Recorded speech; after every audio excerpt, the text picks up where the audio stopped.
Exponents give us a quick and easy way to denote repeated multiplication. So what does this mean exactly? Let's say we have an expression such as 2 times 2 times 2, or 2 multiplied by itself 3 times, which we can write as 2 times 2 in parentheses times another 2, which is simply 4 times 2, which equals to 8. An easier way to write this would be 2 to the third power, or 2 to the exponent 3.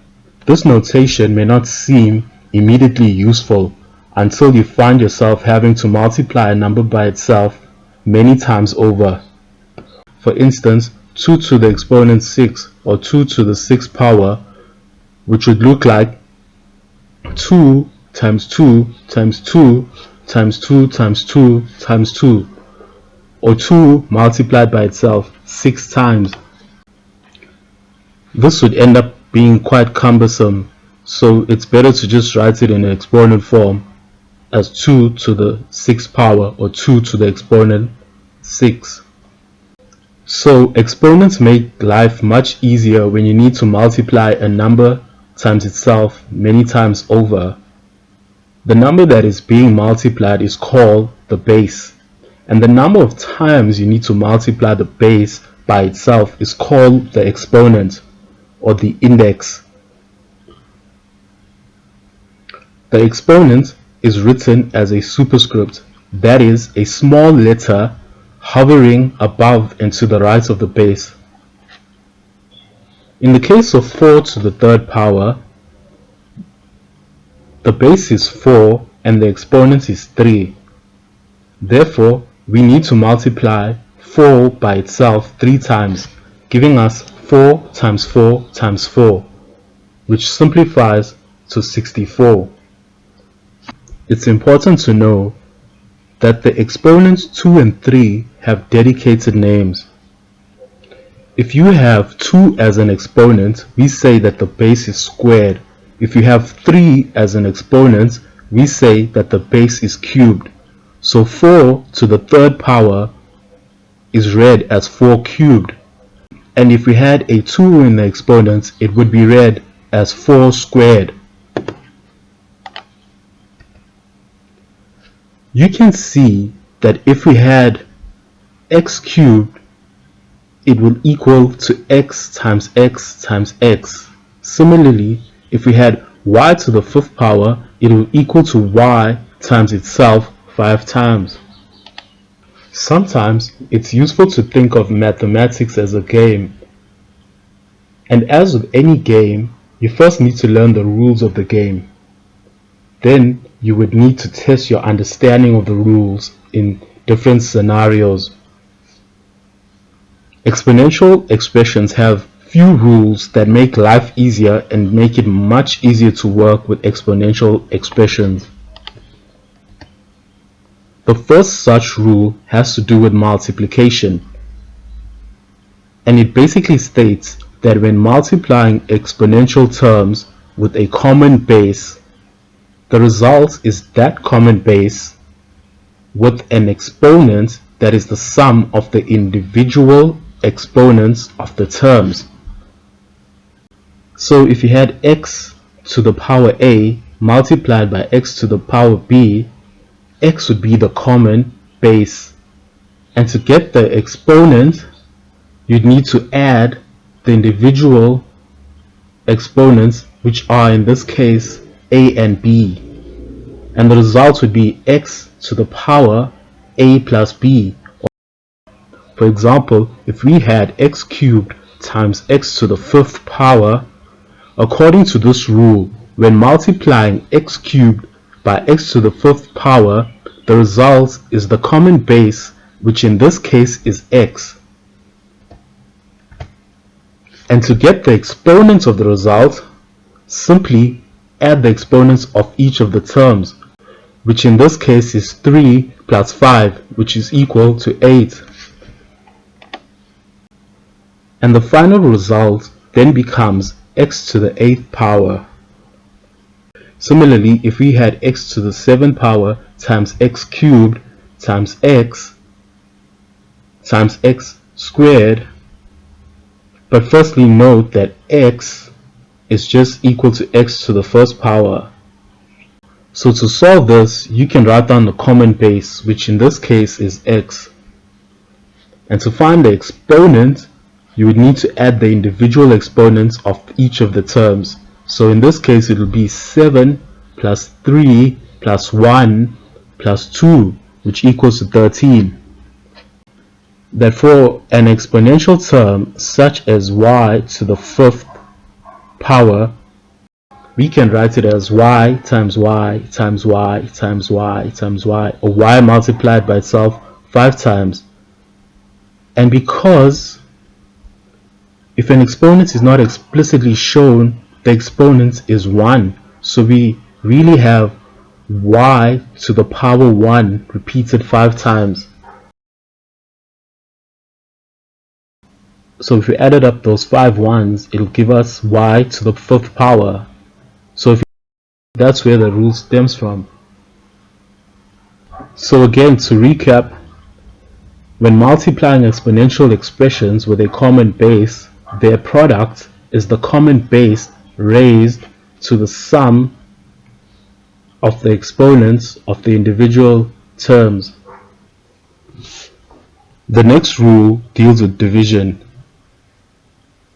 and it states that if we divide two exponential terms with a common base, to get the result, we write down the common base and subtract the exponents of the individual terms to get the exponents of the result.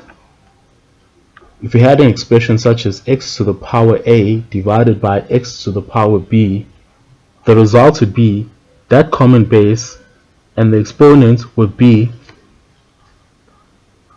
the difference between the exponents of the individual terms. In this case, the result would be x to the power a minus b. Say for example we had an expression such as x to the power 7 divided by x squared. To solve this, we need to write down the common base, which in this case is x, and to get the exponents of the result, we need to subtract the exponents of the individual terms, which in this case is 7 minus 2, which equals to 5. So the answer is x to the fifth power. So let's say we had an expression such as 8x to the power 7 times y to the power 8 divided by 2x squared times y to the power 6. This expression is slightly more complicated, but if we follow the rules of division with regards to exponents, we can work through it in a methodical way. Remember to focus on terms with a common base. First, we can easily divide 8 by 2 to get 4.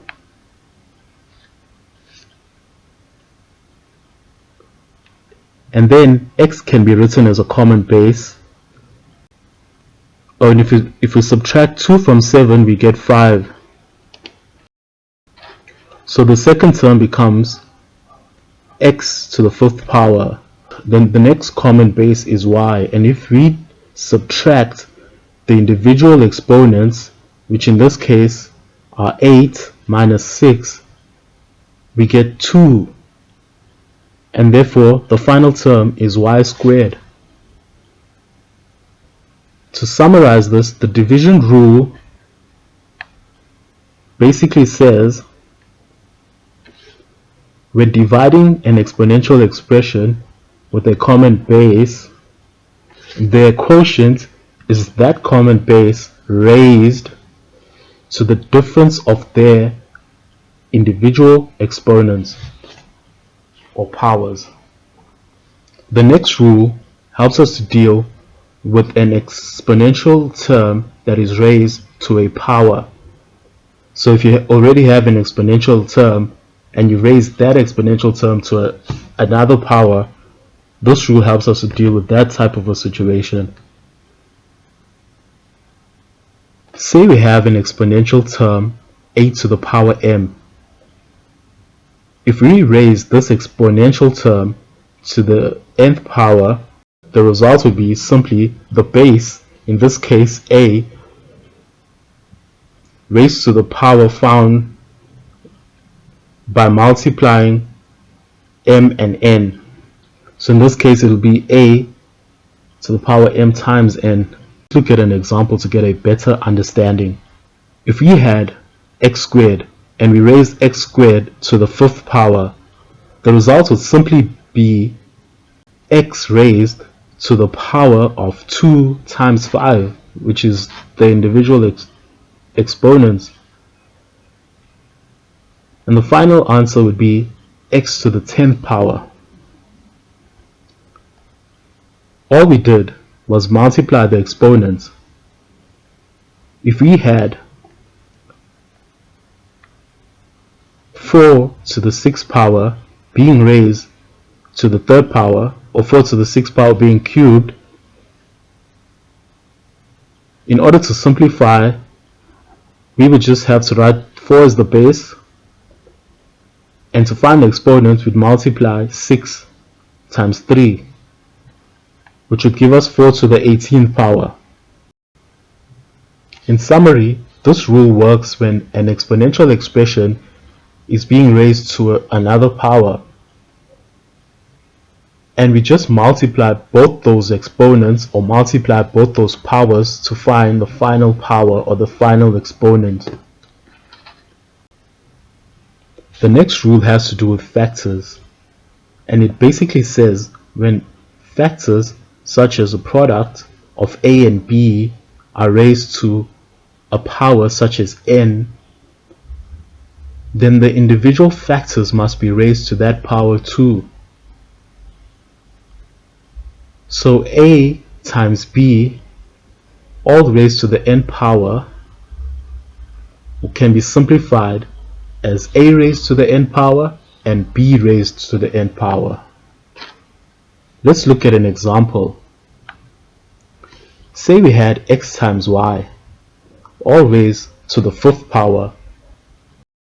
That would simplify to x raised to the 5th power times y raised to the 5th power. Now let's say we had 4 cubed times 4 squared, all cubed. For the first term, the base would be 4. And as for the exponent, it would be 3 times 3. The second term would have a base of 4 as well, and the exponent would be 2 times 3. This yields 4 to the 9th power times 4 to the 6th power. And if you use the multiplication of a common base principle, we can see that we are left with 4 to the 15th power. In summary, this law says when a product is raised to a power, raise the individual factors to the same power. The same thing applies for division. When a fraction is raised to a power, the individual factors must be raised to the same power. Notice that a fraction is made up of a normal term multiplied by an inverse term. So for instance, if we had a divided by b, all raised to the power n, we'd have to raise the numerator and the denominator by n. So a to the n divided by b to the n would be the result. For instance, if we had x divided by 2, all cubed, that would yield x cubed divided by 2 cubed, and we can still simplify the 2 cubed term further, because 2 cubed is equal to 8, and say x cubed divided by 8 would be the result. This rule basically says, when summarized, when a fraction is raised to a power, raise the individual factors in the denominator and the numerator by the same power. Keep in mind that this rule is still the factor rule, which applied to multiplication and division, because they are very similar operations. The next rule tells us that when a base is raised to a negative power, we need to write that base as its reciprocal. If a number a is raised to the power of minus n, we can simplify this as writing it by 1 over a to the nth power. Let's look at an example. If we had 3 to the power minus 1, we can simplify it by writing it as 1 over 3 according to this rule. Let's look at another quick example. If we had x to the power minus 2 times y squared over 2, we can quickly note that there is an x to the power minus 2 term. If we write it as a reciprocal term, the term will go down to the denominator and become x squared. And the final simplified version will just say y squared divided by 2 times x squared. This rule basically says when a base is raised to a negative number, write down that base as a reciprocal or inverse.